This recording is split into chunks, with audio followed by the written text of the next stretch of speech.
Welcome back to Nintagious. Welcome to the first recorded video content I've done in years and years and years. Aside from the occasional Nintendo Direct reaction, I've had some ideas for video content here and there, but I haven't really seen any of them through. So, maybe that'll change with this. A little bit of a story to go with this is I had an idea a while ago, and then I created this template for it, where I was just going to do tier list videos. And I set a bunch of them up, and I just never got around to sitting down and actually recording and doing them.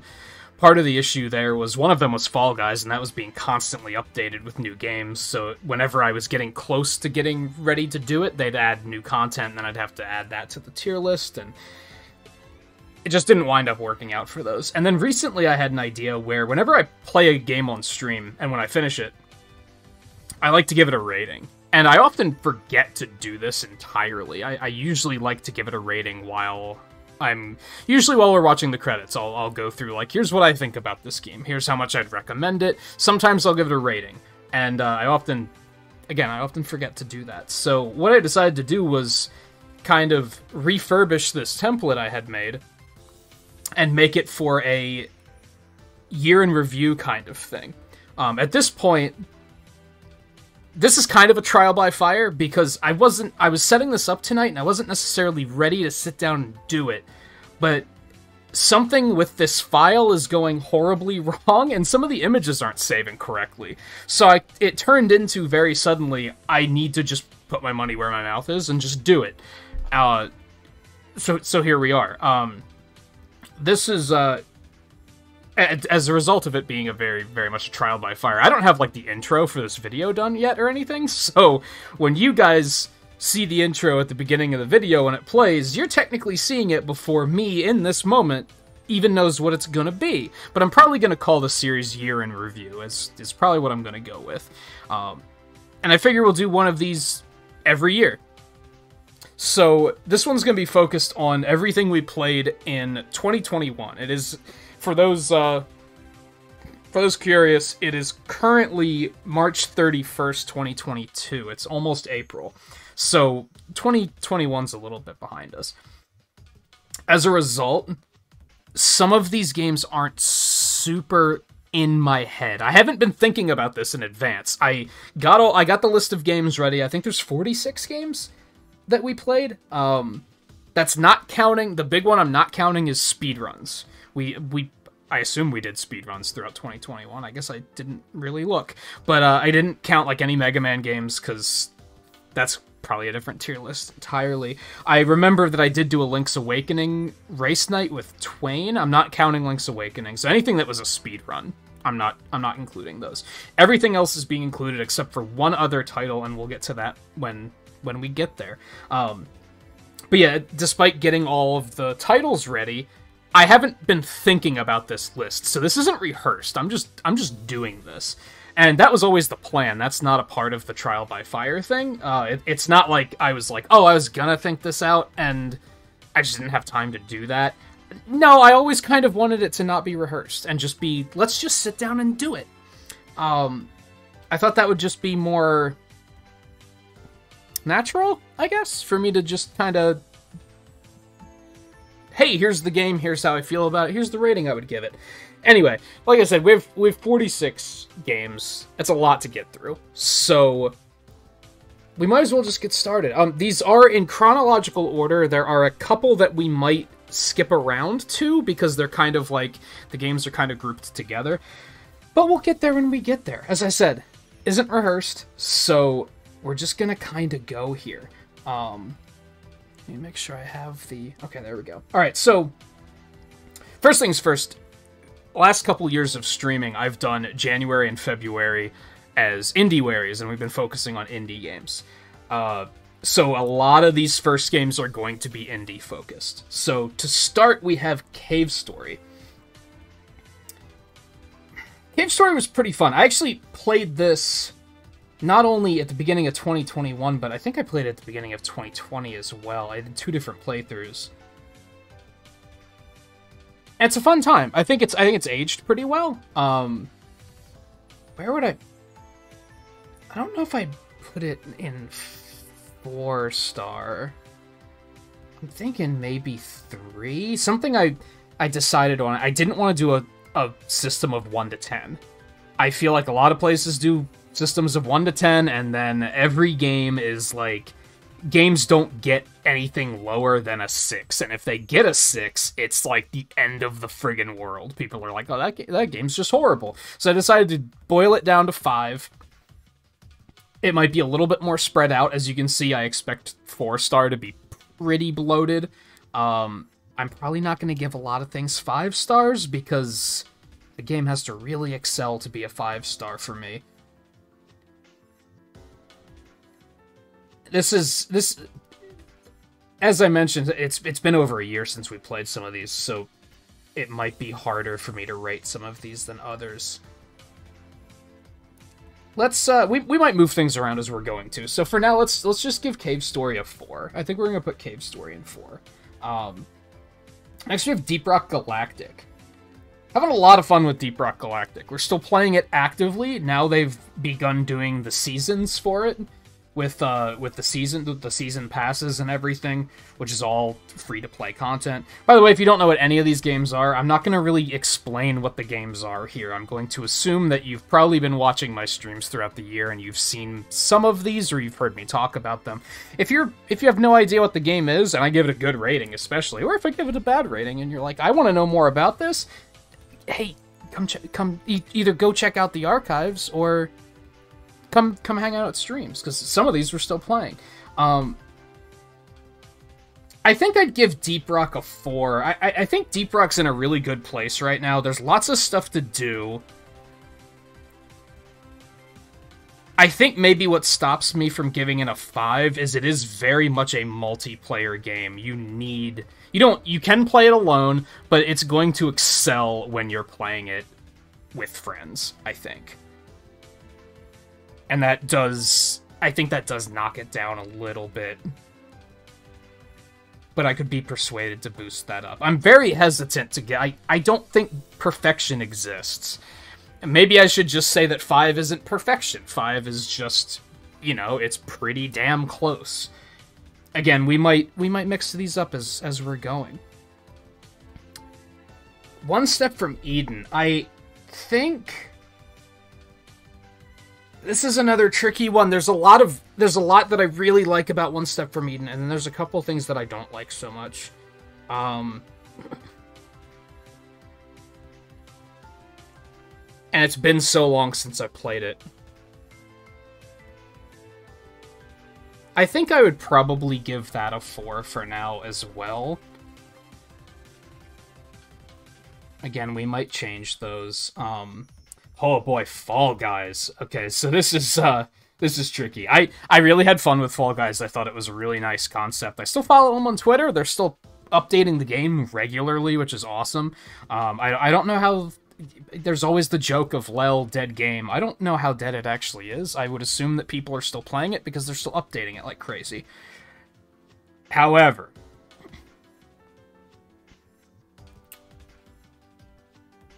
I think there's...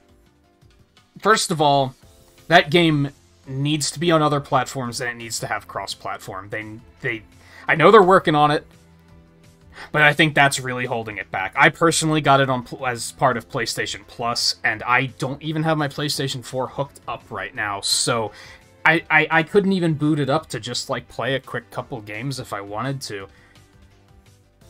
Now, that's on me. That's not their fault, but a lot of people I knew, like, there were... Some people played it on PC, some played it. It had that flaw, and on top of that, the very competitive and very meta community of it kind of ruined it for me. And again, that's not the game's fault, but as a game that is exclusively multiplayer, I feel like that does have to be taken into account. I thought, in the early days when people were just having fun, this game was an absolute blast. As soon as people started taking it super seriously, it really fell off for me. I think I would still give it a 3. It was a good time. I wouldn't be opposed to going back to playing some more. but I'm not itching to play some more. Indivisible. Indivisible was a good time. This is another one that, like, I don't remember a whole lot about it. I just remember that I had a good time. The game was, it was unique. It had a lot of cool characters. It was all very well animated. Again, the combat was unique. The traversal, well, I guess the traversal was pretty basic Metroidvania stuff, but I really liked how it had a unique twist to its combat. I think that really made it stick out to me. I feel like it probably had some flaws, but I honestly can't think of them off the top of my head. I think we're going to go with 4. If anything, I might have the issue that I have with a lot of games where I'm like, replayability. You beat the game and then you just kind of move on. That's all there is to it. There's not a lot of reason to replay it. There's not like an endless mode or anything like that. That's probably going to come up a few times throughout this this rating. Cyber Shadow. Again, this is another one that, like, especially because I think I played and beat it within the span of like 2 days, I don't remember a lot about it. I remember thinking it was pretty good. I remember there were a couple of moments where I was like, oh, that's not good game design. Like, just certain parts of certain stages, particularly later on, where I was like, oh, the way those enemies are set up, that's pretty unfair. But for the most part, I remember thinking it was a pretty fair challenge. I guess I'd be interested to go back and play this one again. I think I'd give that a 4 as well.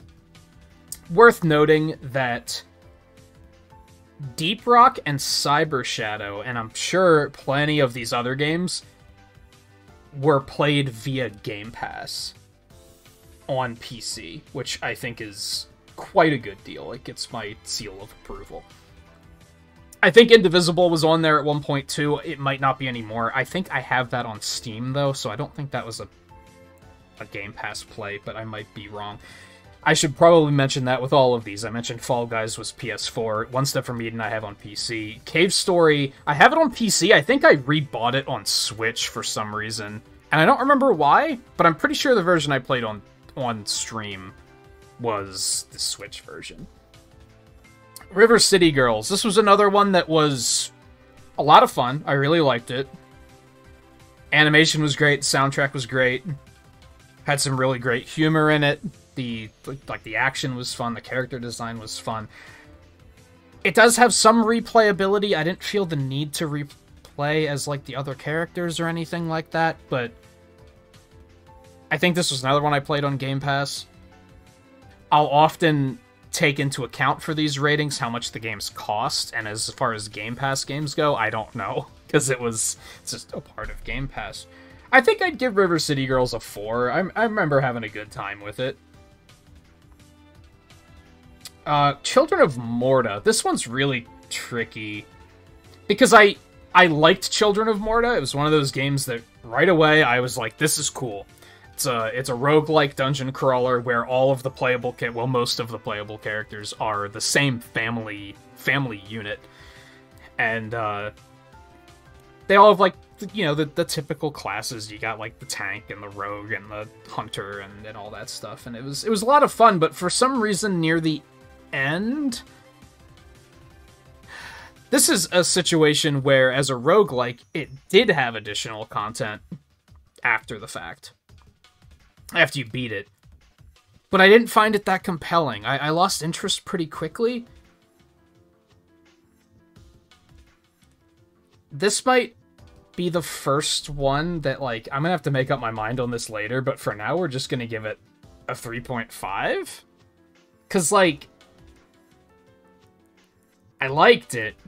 I'm having a hard time putting it in 4, though, for some reason. Super Lucky's Tale and New Super Lucky's Tale. These are kind of a set. I think I played New Super Lucky's Tale first. And this is tricky, and it's been a while since I've played these. If I remember correctly, Super Lucky's Tale was made first, and then New Super Lucky's Tale was made after that. Despite what you might believe. Also, I think there's just Lucky's Tale, but I think that was like a VR game or something, so I didn't play that one. But despite what you might think due to the naming, New Super Lucky's Tale is actually not a port. It's not an enhanced port of Super Lucky's Tale. You'd think that's what it would be, that they just ported it and added some extra polish and stuff. That's not the case. It was a whole new game, but it's like the same content. And by that I mean like the stages are the same as far as like the plot goes, and it's like the same characters, but the stages had in a lot of cases been completely redesigned. Some of them had been taken out and replaced with other ones. So they were very much different games. I have to say New Super Lucky's Tale was better. I remember there were a couple things in Super Lucky's Tale that I liked more than new, but I kind of don't remember what they were off the top of my head right now. Again, it's been a while. It's been just about a year since I played these. I think I would give Super Lucky's Tale a 3, and I'd give New a 4. New I actually did speedrun for a little bit, but I also did a casual playthrough, which is why we're going to include it in this rating. Scourgebringer. There are a couple of games that are going to fall under this, and it's tricky to rate these. I thought Scourgebringer was super cool. I thought it was super, super cool. It was very metal. Like, the soundtrack goes real hard. The game is challenging. It's, has great visual design. I kind of suck at it. So, I don't want to hold it against it that I was bad at it. You know what I mean? I think I would still give it a 4. I would highly recommend it if you're a gamer and you want something that's really going to challenge you. If you're one of those guys that says like, "Oh, I'm all about the Dark Souls games. I need those challenging games," and you mean it, and you're not just saying that, then you should check out Scourgebringer. It was very, very difficult. Fair though, it didn't feel unfair in any way. It felt like a fair challenge. I had a really good time with that too, even if I was bad at it. Moving out. This is another one of those multiplayer games that you basically need. Kind of like Overcooked. I think it might... Is it from the same developers as Overcooked? I can't remember. It might be. Very similar style to that, though, where you're kind of working together to pack and or unpack houses by, hucking furniture out windows and stuff like that. It was pretty fun. I think we only played it for 2 or 3 episodes. Again, it maybe has that issue where you kind of need to play it multiplayer. They allow you to play it single player, but it's kind of like you're not going to have that great of a time playing it single player.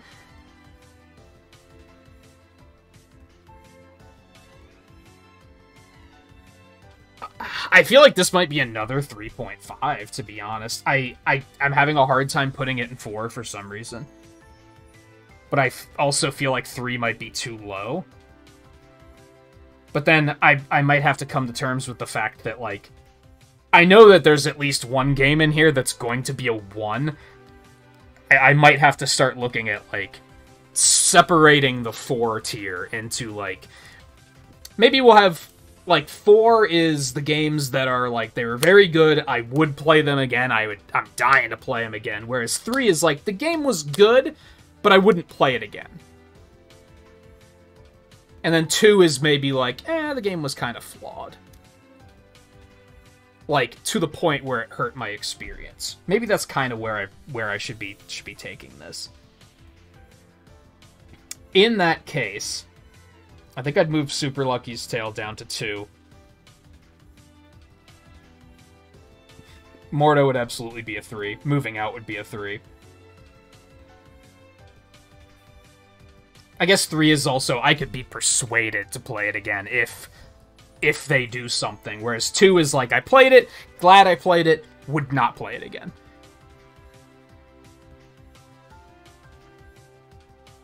That doesn't split things up very, very much. But I think Scourgebringer is still a 4. Deep Rock is still a 4. I think Eden is still a 4. I'm going to keep looking at that as River City might go down to 3. Cyber Shadow's the 3 as well, then. Like, it was good, but would I play it again? I did just say that I could be persuaded to play it again. Honestly, I think Fall Guys might drop down to a 2. I'm not sure. Let's move on for now.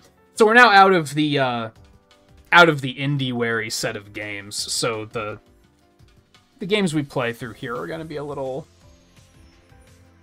broader. The first one up that I jumped on really quick after indie-wary was Final Fantasy VII Remake. That's a 4. That's a 4. That was a good time. I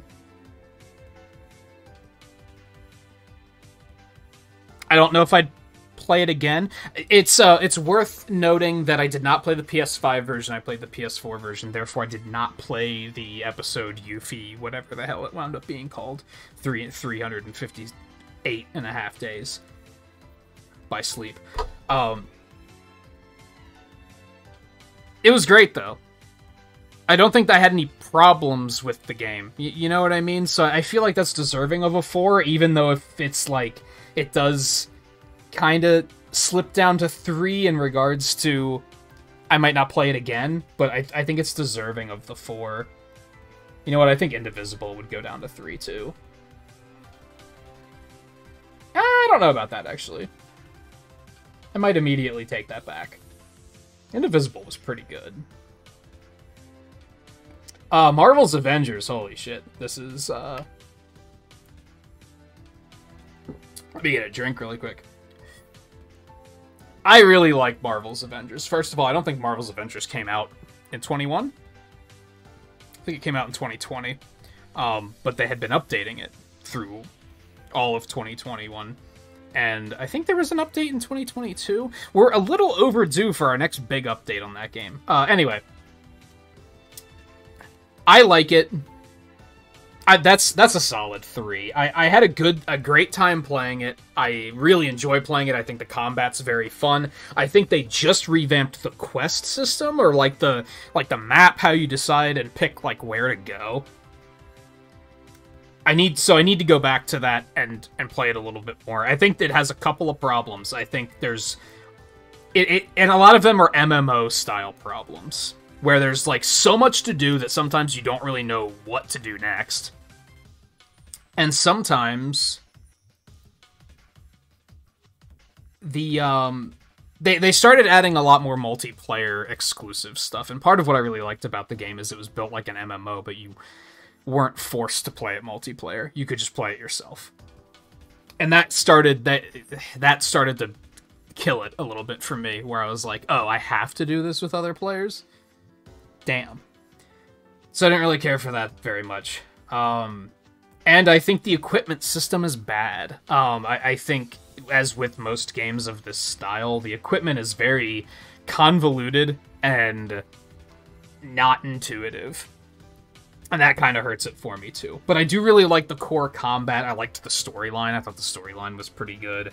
I would like to play it again on PC. Again, I played it on PS4. I'd like to play it again on PC for a more optimal experience, to be honest. The PS4 version wasn't necessarily fantastic. So that was a bit of an issue. Another quick indie drop is Loop Hero. That's probably a 4. I could maybe be persuaded to give it a 5. I'm a sucker for the indie games that are genre-bending, where they're like, what genre is this anymore? Like, it melds so many different elements that it just becomes something entirely new, and it was a really fun experience. I never friggin' beat it. I really need to go back and do that. I could maybe be persuaded to give that a 5.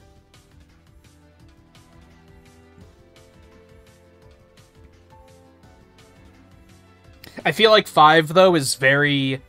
That's my seal of approval, saying, you should play this game. And honestly, Loop Hero isn't for everybody. I feel like a lot of people wouldn't really care for it. So, definitely a 4. Am I going to give anything a 5 here? I don't know, we'll see. So, one I skipped, and we're going to go back to that now. Speaking of 5s, this is probably a 5. And the reason I skipped it is because looking at the chronological order of streams, this actually came up in January because a demo came out and we played the demo on stream, but the game didn't come out until March. and that is Monster Hunter Rise. Fuck it, I'm giving it a 5-star. I think the only reason I don't want to give Monster Hunter Rise a 5-star is because Sunbreak isn't out yet. And I feel like Sunbreak could potentially make it even better. I think Monster Hunter Rise is very well made. I think a lot of the monsters have been rebalanced. A lot of the bullshit monsters from the past are now actually feel fair. All of the I've now played through all of the weapons thanks to the Kimura Crash Course series, and I think they're all well made. I think that game is just well made. I think it's probably the objective best Monster Hunter so far. I think it's just really good. Is it my favorite? It's a close one between that and Monster Hunter 4, because I think Monster Hunter 4 had a very... I don't want to say a good story, but it had like a good... It had like good world building, good characters. Rise does too. I think Rise is the first one deserving of a 5. Another game that sucked hundreds of hours out of me, Bravely Default 2. This is another really tricky one. I really enjoyed Bravely Default 2. A lot. I had a lot of fun with it. But the game lasted way too long, and I didn't like the ending, to be blunt. There's multiple endings in the game. It's similar to Dragon Quest XI, where you kind of get to one ending, and then you're like, oh, this is a fake ending. You can keep going. And it's at the end of Chapter 5, I believe. And then at the end of Chapter 6, there's another fake ending. And then at the end of Chapter 7 is the true ending. The thing is that getting through to Chapter 7 is the most, like, agonizingly punishing thing I've, like, ever attempted to do in a video game, and it completely killed it for me. And that would be fine, because honestly, Dragon Quest XI had this same flaw, where that final act of the game, I was like, I'm not having fun anymore. But the problem with Bravely Default is that those first 2 fake endings are bad endings. And Bravely Default does what I often cite as doing what Final Fantasy IX does that I think is very good. And that's at Final Fantasy IX, you boot the game up and it drops the characters in your lap, and you're just like, these characters are charming. I like these characters. And then they let you mess around with the combat. There's not a whole lot of story. And then once you get a couple of hours in and story starts to happen, you're like, well, I care about the story because I care what's going to happen to these characters. I don't want to see anything bad happen to them. And Bravely Default 2 did the same thing, where the characters were just immediately very charming. And that pulled me in, because I was like, well, I'm attached to this group of characters. I don't want to see anything bad happen to them. And those 2 first endings, bad things happened to them.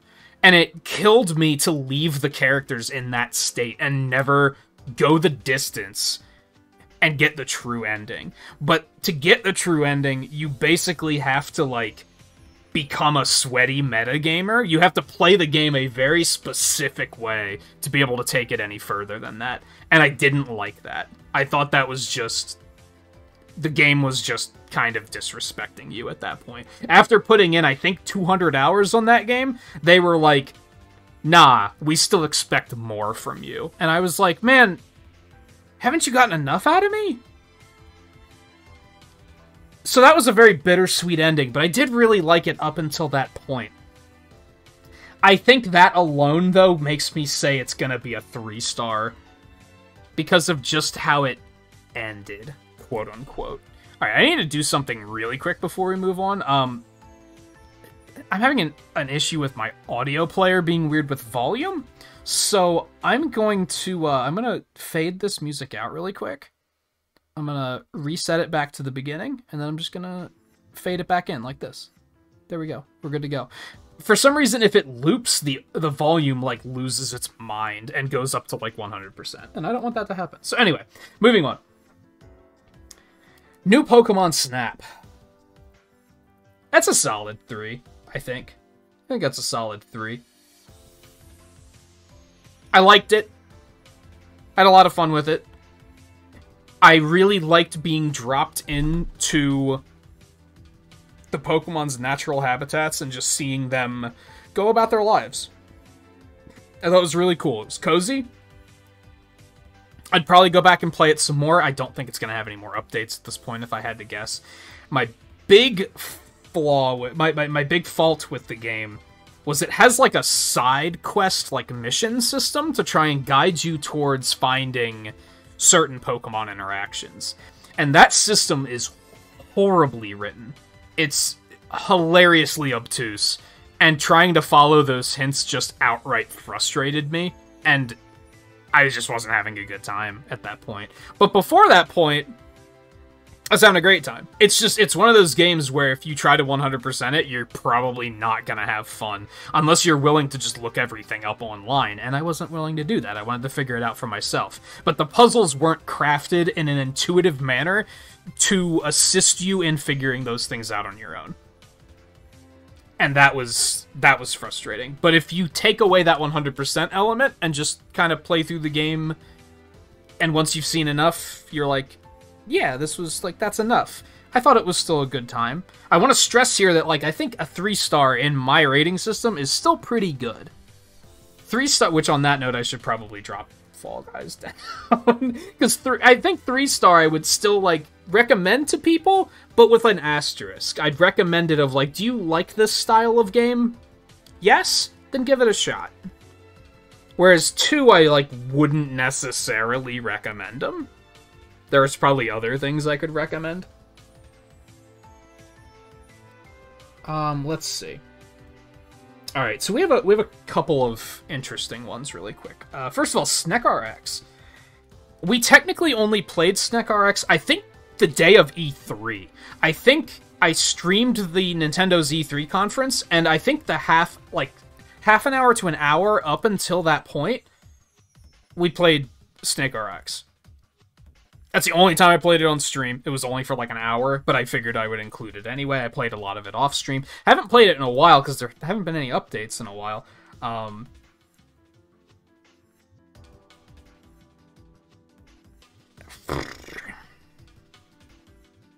Maybe a 3? Maybe? Let's go with the 3. We still might resort some of these. Now here's like a quick collection. We did a lot of Picross in 2021. We did Picross S5. We went back and finished Picross S4. I don't think we finished S5 actually. And we have Mario's Super Picross as well. I would probably say Mario's Super Picross I'd probably give a 2. I played it on Nintendo Switch Online. It is not translated, so if you really wanted to pick up a Picross game, I'd say pick up S4, S5. I think S6 is out now. Actually, I think I own S6, and I never started it because the Picross episodes were kind of like petering off. I think that people had had enough Picross, so they were kind of like, hey, that's enough for now. But I'd recommend those first. I think they're good entries. I wouldn't necessarily recommend Super Mario Picross, although there was a lot of content in there. There was quite a large amount of content in there. If you're a Picross fanatic, I'd still recommend it. But if you're just looking to kind of get into Picross, I'd probably recommend other things first. Hyrule Warriors, Age of Calamity. Probably a 4. I really liked it. I had a lot of fun with it. It didn't perform well as a stream game for whatever reason, but I had a lot of fun with it. There were a couple of things that would stop me from giving it an outright 5-star. I do really like the Warriors games. One big thing I didn't like... Now, it's worth noting the only Warriors games I've played are the original Hyrule Warriors, Fire Emblem Warriors, and Age of Calamity. Age of Calamity had something missing where you didn't really have to defend your bases a whole lot. A lot of the other two games have the objectives where, like, you have this map full of all these bases and you have to kind of split your commanders up. And either attack these bases or defend them, and that was almost entirely missing in Age of Calamity, which kind of sucked. But on the other hand, some of the other mechanics they added were really cool, and I really liked them. I'd be interested in going back and playing more of that. I never finished it, because again, it wasn't performing well on stream for whatever reason, but I still liked it a lot. I liked it a lot, despite the fact that I don't really care about Breath of the Wild that much. I think that game actually made me care about the world of Breath of the Wild and the characters, which I thought was interesting, because Breath of the Wild itself did not make me care about that world and the characters whatsoever. Mario Golf. That's a 4. Yeah, it's a 4. I'm having a lot of fun with Mario Golf. We're still playing it on stream. Every other week at this point is my current goal. I'm enjoying it a lot. The reason it's not a 5-star is because they stopped doing updates for it already. Honestly, if they would announce that they're doing DLC for that game, I'd probably punch it up to a 5. There is a lot of content in that game. There's more courses than I can count. I feel like it's a little light on characters. I feel like it's a little light on modes. Campaign introduces you to stuff like... I don't necessarily want a bigger campaign. I know a lot of people are like, oh, campaign ended too early. I don't care. I don't buy a game like that for the campaign. I'm just going to level with you. But they introduced you to things like tournaments and cross-country golf, in which you have to like run between the fairways. In between, like, you finish one hole and then you shoot for the next hole. And then you can't play those in multiplayer, like, at all. Which is very strange. So the game was kind of lacking in content, which is why I can't give it a 5. Where are we? Are we about, like, halfway through here? Eh, just about. Yeah, that was about the halfway mark. This will probably turn out to be about an hour-long video, maybe a little bit over. That's okay.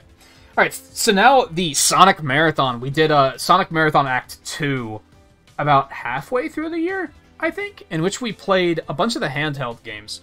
I was going to also play the Game Boy Advance games and the DS games, and I never got around to it. We just got distracted by other stuff, but we did get through all of these. So, Sonic Hedgehog 1 on Game Gear.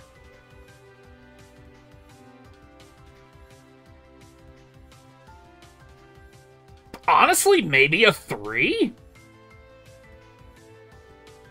It was pretty good. It's not terribly long. And for a Game Gear game, I'd say it's top-notch. Game Gear games don't have, like, the best reputations. But I think for a Game Gear game, it's quite good. Sonic 2, on the other hand, is still pretty good, but the difficulty curve of that game is fucking bonkers. The first half of that game is super difficult.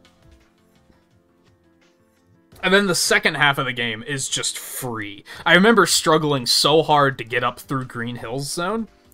And then after I got through that, I think I cleared through everything else, like, without dying. And I had played all these before. Like, as a kid, when I first started getting into gaming, Sonic was what pulled me into gaming. And the first thing I got was a Game Gear, and I at one point had all of the Sonic games for Game Gear, and regretfully hit that like teenage years where I was like, I'm getting too old for video games, and I traded all this shit in because I was an idiot, is basically what that was. But anyway, I'd beaten it as a kid too, but I think Sonic 2 I would only give a 2. I would say it's pretty good if it weren't for that difficulty curve. And some of the difficulty curve is solely because of the Game Gear having a small screen. If you play the Master System version, the game's probably easier, because you can actually see things coming at you. Sonic 1 didn't have that problem. Sonic Chaos, I'd probably give that a 3. I feel like it's fine. I didn't realize there were going to be so many games in the 3-star tier, to be honest. We might be winding up with more 3-stars than 4 stars. I think Triple Trouble is going to be another one that's going to be 3. And our first, and perhaps only 1-star, is going to be Sonic Blast for the Game Gear. For those of you that caught this on stream, this game is a nightmare. It's janky, it doesn't control very well. It's, you've seen Game Gear graphics, right? I guess they're technically 8-bit. For some reason, they decided to use pre-rendered graphics. It looks bad. It looks real bad. It's one of the few Sonic games where, like, the soundtrack's not very good. It's not, like, bad, but it's forgettable. It's not great. That's definitely a 1-star.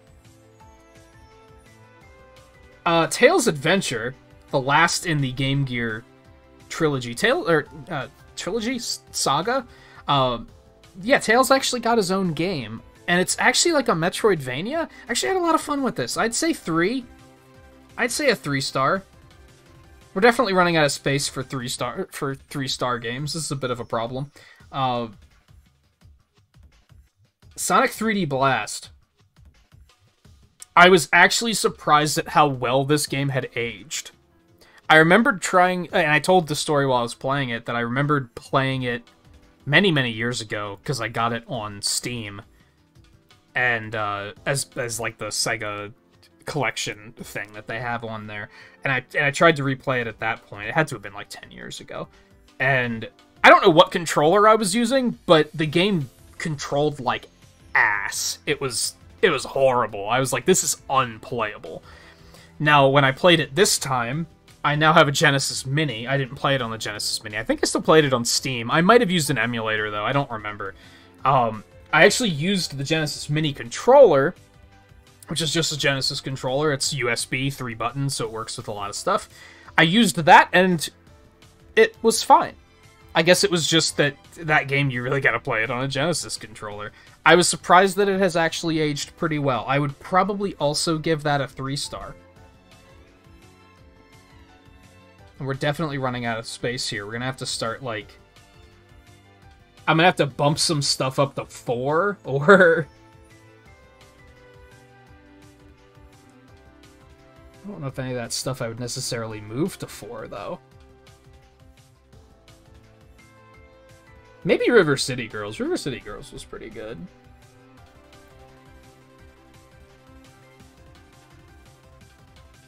Let's make things look all pretty. Yeah, let's boost River City Girls back up. It was pretty good. Would play it again.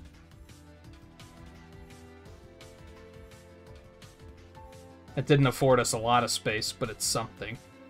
I guess I can continue to layer some of these in the interest of getting some more space back.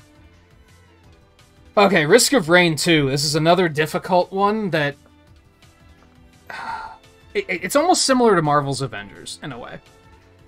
I think Risk of Rain 2 is one of my favorite roguelikes.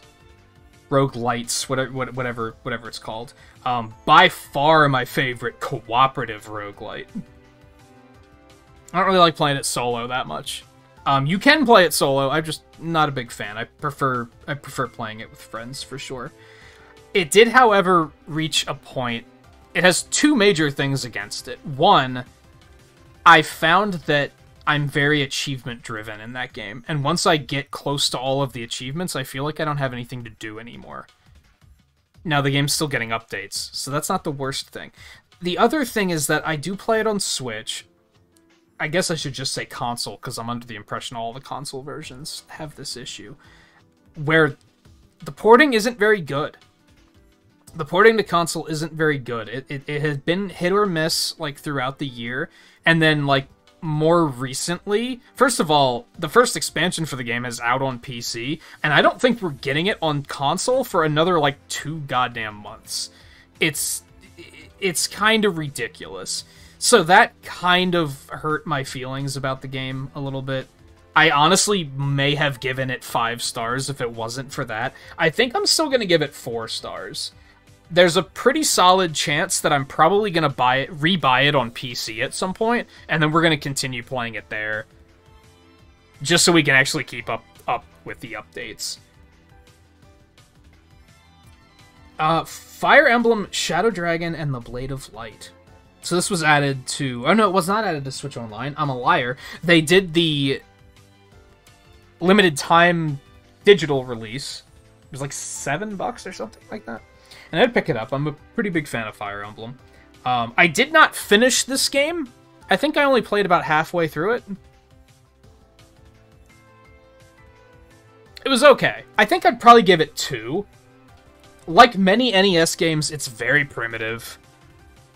I'd say I still had a good time playing it, but it did eventually turn into I've seen enough. You know what I mean?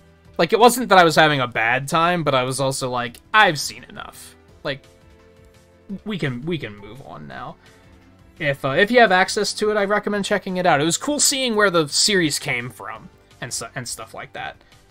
Otherwise, my first Fire Emblem was 7, which I always forget the actual subtitle for, the first one that came out in the States, and I really like that game. I'd like to go back and replay it at some point.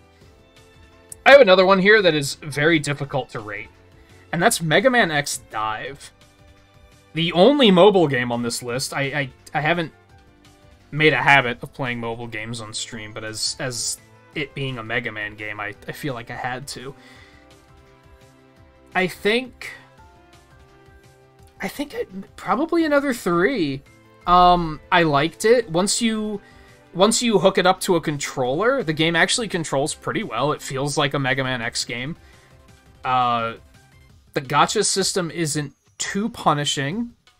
And what I mean by that is that, like, a lot of gacha games have a problem where if you don't pull really high-level characters, then you kind of feel like you just can't progress. That wasn't the case, but it was very grindy. So it still hit a point where I stopped playing because I couldn't progress, because it was just, I'm gonna have to sit here and play for hours to grind through this to get strong enough to continue, and it was fun enough, but after a while it wasn't enough to keep me going. I'd maybe pick it back up again. Also, I played it through BlueStacks on PC, which is an application that allows you to play mobile games just right on your computer. And it was really nice being able to do that. That's the only thing that allowed me to stream it, but it crashed a lot, which was kind of unfortunate. So that, I'm not going to hold that against it, because that's not the game's fault. I would assume that's BlueStacks' fault, but I should have brought an extra drink in, because I'm thirsty.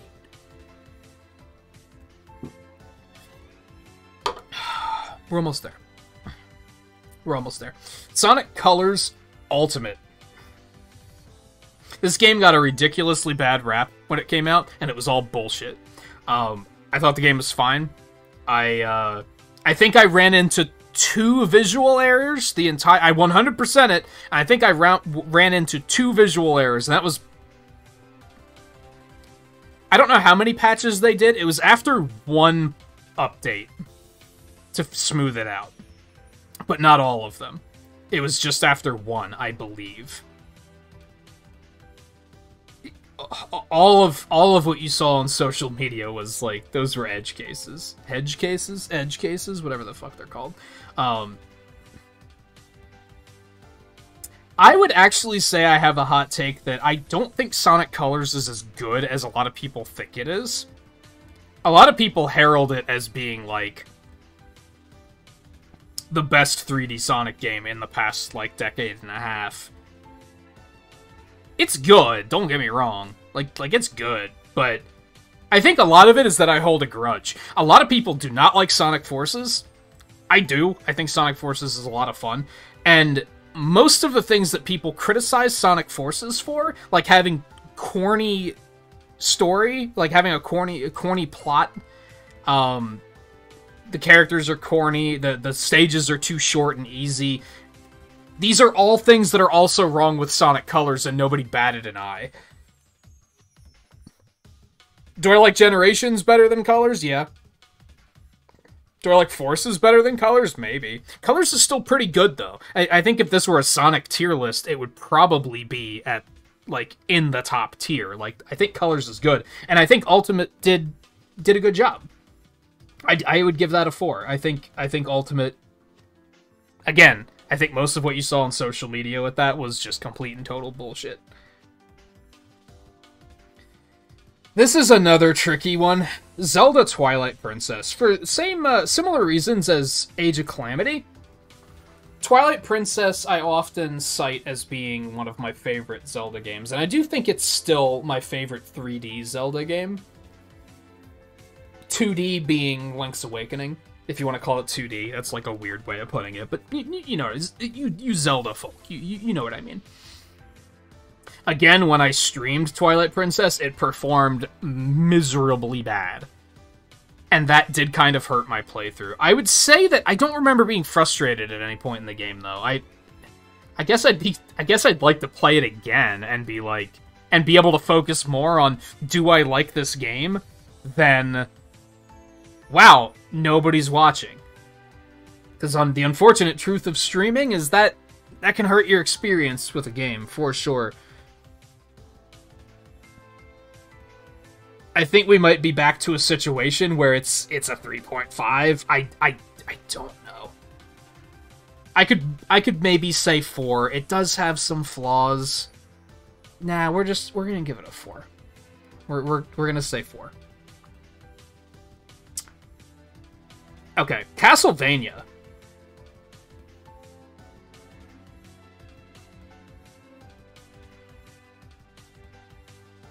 I mostly liked Castlevania. I had a good time with it. I actually didn't finish it. There was a stage near the end that I thought was, like, breathtakingly bad designed. But up until that point, I had a good time with it. But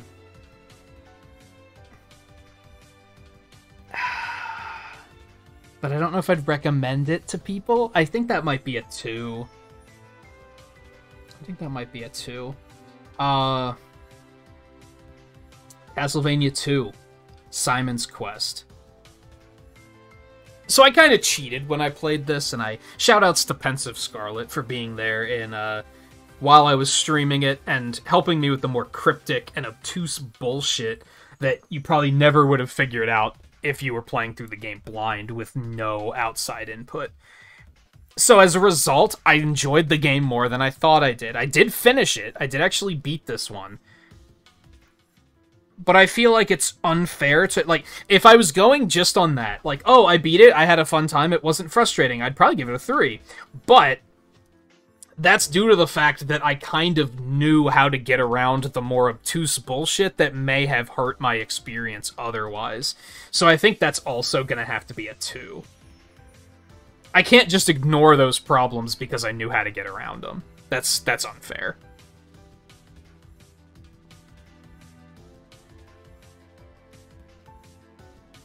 I'm scanning the other games we have because a lot of them are from the same series, and I feel like I should do them in one sweep. So, Inscription. That's probably a 4. Probably. It was quite an experience. I had a good time with it. If I were to... When I look at indie games and say that game was an experience, I'm thinking of Loop Hero, Inscription. Spoilers for 2022 in review. Death's Door, Tunic. Maybe Scourgebringer. Scourgebringer was super fun too. We actually talked about this a lot recently because I just played through Tunic, and I just finished that yesterday, as a matter of fact. And I really liked the cryptic stuff in Tunic, because there was all this stuff hidden in the game, like staring you right in the face, and you just didn't know that information was relevant until later. And it was a fun little, like, brain exercise. I liked flexing my brain. An issue I had with Inscription, though, was that a lot of that cryptic stuff was part of, like, a community event. And as a result, if you played through the game after everybody else, it had already been figured out. There was nothing left for you to figure out, because you'd find one thing and be like, well, what am I supposed to do with this? And then you'd go check a website, and they'd be like, oh, well, now that you have this code, you have to go to this website and send an email to this account with this code in the header, and the website's not up anymore, so now you can't do it, but everybody else did it already before you got here, and that felt kind of bad. I didn't really like that, especially because the reason I didn't finish it as quickly as I would have liked to was because I got super sick, like, right after that came out. I think it came out, I picked it up, I think I streamed it twice, and then after that, I got super duper sick. So it was like several weeks before I was able to continue playing it. So at that point, first of all, pins and needles, because I was like, now people know everything, so they're just going to come in and backseat it. And so Inscription's tough. I think I would still probably give it a 4. I have not played the Endless mode yet. I think once I play the Endless mode that this will be an easy 4. Because I do think that that first act of the game was the strongest part of the game. By far. So I think if I sit down and start playing the Endless mode, that will probably cement this as a 4-star.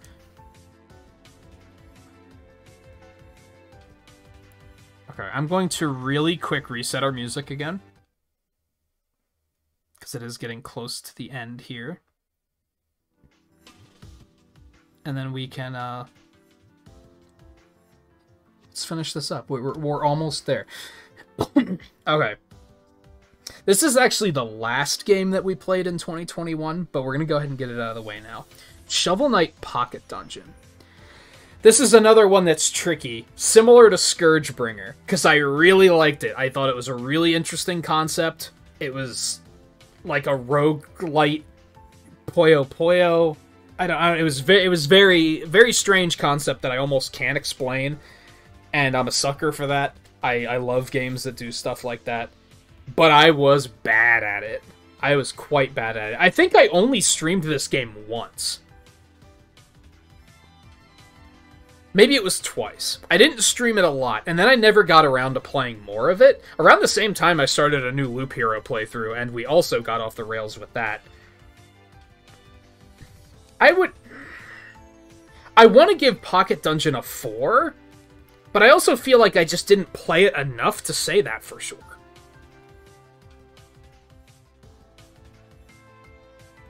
I think it is getting updates, so I'll probably pick it up again at some point and continue playing more of it. I think I'm gonna give it a 3. Even though I feel like quality-wise, it deserves a 4.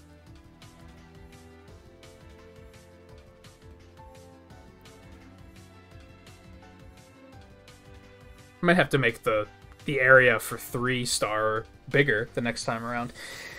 Okay, our last 6 games were all a part of me discovering Metroid as a franchise. And I had played a lot of Metroid games before, but then come October, something changed. Do we even need to talk about this? Metroid Dread, 5 stars. Just so good. It was so good. And I think that's what made me say, holy shit, I love Metroid. After that, I went back and decided to play all of them. I did not play Metroid... I did play Metroid 2. I didn't play it on stream. But I played that off stream, but I did play it. I also played Metroid 1, I think. I also didn't play that on stream. We did play Zero Mission on stream. I'd say Zero Mission's a 4-star. It's kind of short, but it's very well made. It was a lot of fun. I did some randomizers for it. That's not going to matter for the rating. I'm not going to give it a higher rating because of a randomizer. It doesn't make any sense. That's like saying Skyrim is a great game because of mods. Heyo. Anyway. But it was still very good. I'd play it again. I considered speedrunning it. Any game that I consider speedrun immediately gets... Consider speedrunning immediately gets like a +1 on its rating. If I like it that much... Like, damn.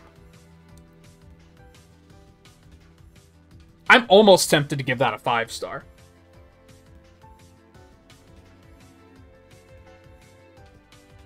I'm almost tempted to give that a 5-star.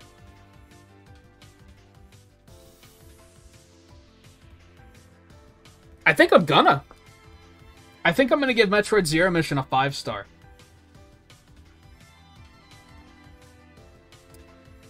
Super Metroid. I was shocked. And any of you who come to streams, you know me. I'm often very critical of Super Nintendo games. Because I feel like they often have not aged very well. And despite that, people overblow them to a hilarious degree. I don't think Super Mario World is very good. I don't think A Link to the... okay, so I went back and replayed A Link to the Past a couple months ago. I don't think A Link to the Past is bad. I just think it's kind of boring. Like, I don't know. It's just... It's dull. It doesn't hold my attention, but I don't think it's bad. I don't think Super Mario World is very good, though. I will often criticize Super Nintendo games for just not aging very well, but people look through their nostalgia glasses and they're like, oh, best game ever made. Despite that, I think Super Metroid has actually aged super fucking well. I was amazed at how well it had aged. The only part of that game that I despised was the underwater section with the quicksand. I thought that whole section was an absolute just disaster. I hated it. I still think I'd give Super Metroid a 4. I think it was very well made. It was a very good game. I was shocked at how much I thought it was a good game. I expected to come away from that one going, well, that was a waste of my time.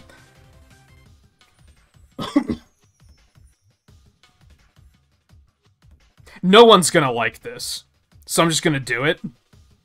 Metroid Other M, 4-star. I actually liked Metroid Other M a lot. The storytelling is indeed bad. The pacing is horrible as far as the storytelling goes. You'll often be like, just playing the game, having a good time, and then they're like, hey, do you want a 15-minute cutscene? And you're like, no. And they're like, cool. Enjoy. And that's awful. But the gameplay is fantastic. We talked a lot about how we expected, if there was a Metroid 64, that's how we expect it would have played. I think it maybe... Honestly, I think it kind of ruined how I feel about Metroid Prime. Because I think Other M...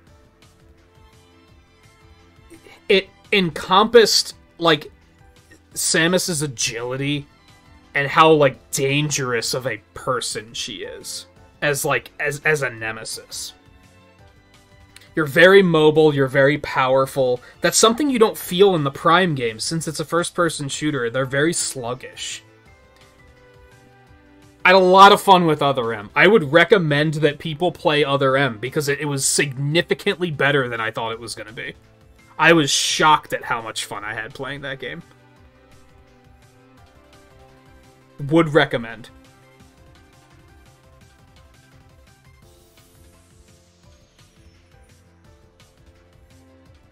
I'm going to give Fusion a 4-star too. I'm not going to lie to you, when I played through all of these games, when I did my Metroid Marathon, I think Fusion was the one I had the least amount of fun with. I remember getting frustrated a lot, whether it was not knowing where to go, or like, maybe it was a battle was too difficult. But maybe that's just because I'd been playing so many Metroid games at that point, that I was kind of like, at a point where I was like, enough is enough. It's still, like, pretty well made, though. It's not like Super Metroid, where I can see a point in the game that I'm like, this part sucked. It was just, I can remember there being a part where I was like, I'm frustrated, but I don't remember what that part was. So I don't feel like... I feel like I can't criticize something for... There was this one thing that I didn't like, but I don't remember what it is. If I don't remember it, was it really that bad? So I think that still deserves a 4-star. I still played through... I played through all of these... I didn't play through Other M a second time. All of the ones I played on stream, I immediately played them again off stream. When I finished Zero Mission, I played it again off stream. When I finished Fusion, I played it again off stream. When I finished Super Metroid, I played it again off stream. Dread, I played like 7 times. Probably more than that, because I was thinking about speedrunning it there for a while. I didn't Other M because I think my logic was that it was too long. Although it's not that long. I do remember having issues with, like, Wii Remote issues, where, like, my wrist was hurting or something like that, so maybe that's why I didn't play it again. I don't remember. Okay, final game. And I didn't finish this one. Also, I don't think I mentioned back on Castlevania and Castlevania 2, We also played Castlevania 3, but I didn't finish it, so I didn't include it on this. I think I only got like halfway through it. And then that was around the same time as Inscription, and I got super sick. So by the time I was ready to get back to it, it was weeks later, and there were other games coming out, so it just kind of fell by the wayside, and we never really finished it. So I did leave that off of here. The other one is Metroid Prime. At one point, I was thinking about playing through the Metroid Prime trilogy. Or at least playing through Metroid Prime 1. We got most of the way through it. I think we got up to the point where I had to backtrack and find all the artifacts. But again, I feel like the other Metroid games kind of ruined it for me. I think what I learned is that I like the 2D Metroid games a lot more than Prime. Just the sad truth. And, if I recall correctly, Prime wasn't performing very well when I streamed it, so I decided not to finish it. It is worth noting, though, that I've played through the Prime trilogy before. I think I've played through Metroid Prime 1, like, I want to say 2 times? Maybe 3. So that's why I was okay with still including this on the list, is that I was like, I've played it before. Out of the 3 Metroid Primes, I do think Prime 1 is my favorite. I think Prime 1 is pretty well made. I remember Prime 2 had a lot of issues where, like, first of all, I don't like Dark World mechanics very much, and I remember getting lost a lot. And then 3, I remember being very heavy on dialogue. It was one of those games that just will not shut up and let you play the game. It came out in that era, to be fair. It was around the same time of Other M, where that's what games were in, like, it was like 2005, 2010. It was, like, right in there, where it was, hey, we have more power, we can just make cutscenes. Let's just make it a fucking movie. Don't. It's a bad idea. I think I would give Prime a 3-star. I think if I had played the other 2 Prime games during this whole endeavor, and they were on this list, I'd probably give them both a 2.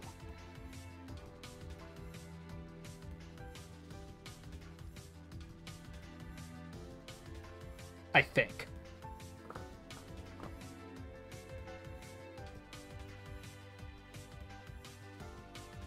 I think I like that. As I'm looking at that, I think that's pretty solid. I'm not seeing anything where I'm like, oh no, I changed my mind on this one.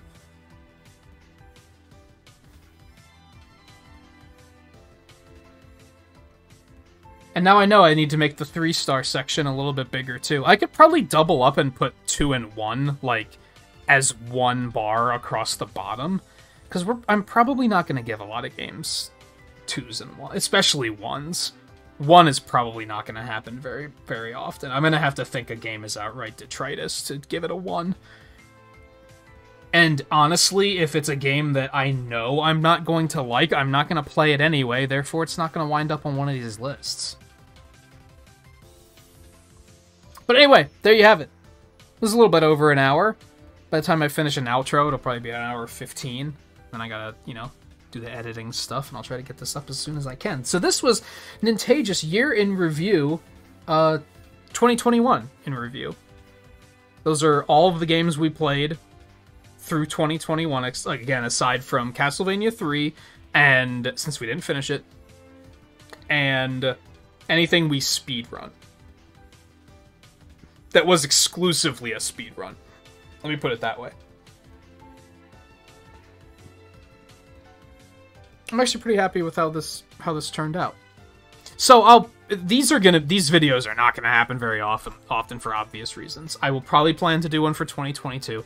I thought about going back and doing one for 2020, but as you saw with the first half of the games here, I barely remembered them. I think if I were to go back to 2020, there'd be a lot of games where I'd be like, I played that? I think I looked at the list. I started to look at the list, and even the first couple of games, I was like, I don't even remember playing that game. Like, I do remember playing it, but, like, I couldn't possibly give it a rating. Because I just don't remember. It's been too long. And there's been so many games being played. But as I said, we'll probably do one for 2022. I might talk myself into doing the more traditional tier list with more, like, focused theming. Like, maybe I'll do one for, like, all the Sonic games or all the Mega Man games, or I joked recently about doing one with every Mario Kart track from every Mario Kart game, which would be a pretty big endeavor. That's a big number.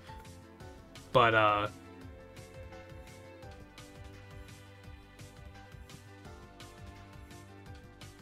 yeah, we'll see. This was both a good way to... This was a good trial by fire and a bad one, because it was very long, and I feel like a lot of the other ones... I was going to do one for Monster Hunter Rise just of every monster, and just rank the monsters on how fun are they to fight, etc. What are their designs like. And that would be a smaller one. I think Rise has like 40-ish. Well, this was only 40-some. Never mind, maybe I'm crazy. Anyway, I'm going to get out of here. So thank you everyone for watching. Whether you were watching the streams where we played these, or you were just watching this video, or both. If you want to see some of these games get played, go watch the archives. They're all there. They're all available and ready to be watched. And some of them we're still playing on stream, so come to stream, hang out. It'll be a good time. Hopefully we'll try to do some more of these videos in the future. So, again, thank you everyone for watching. And I'll see you next time.